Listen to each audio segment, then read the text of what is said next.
Elizabeth గర్భంలో పెరుగుతున్నప్పుడు కొండలోయలో ఉన్న తన బంధువురాలైన ఎలిజబెత్ ఇంటికి అప్పుడే గర్భాన పడిన యేసుని తీసుకొని వెళ్ళిందండి.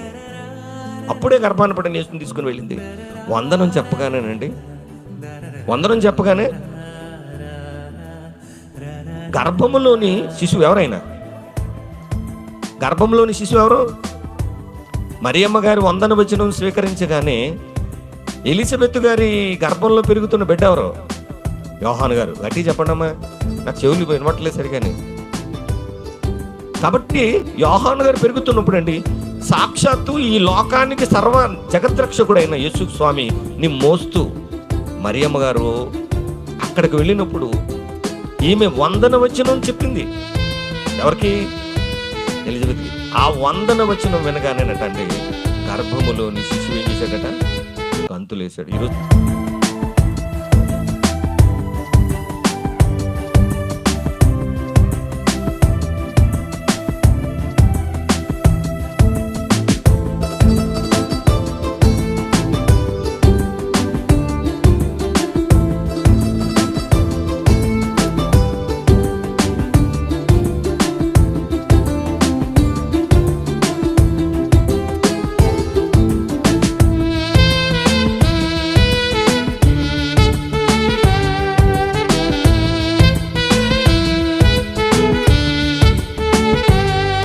ప్రతి శిశువుకు తల్లి గర్భం ప్రారంభపు పాఠశాల అని తెలిపెను దేవుడు ఎప్పుడో.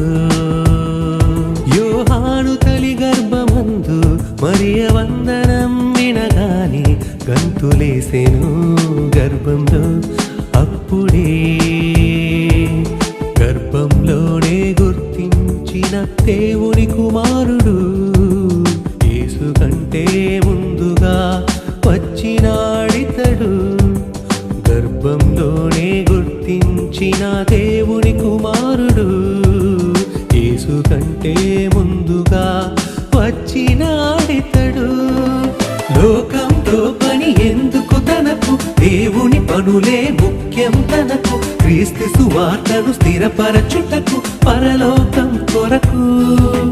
లోకంతో పని ఎందుకు తనకు, దేవుని పనులే ముఖ్యం తనకు. క్రీస్తు సువార్తను స్థిరపర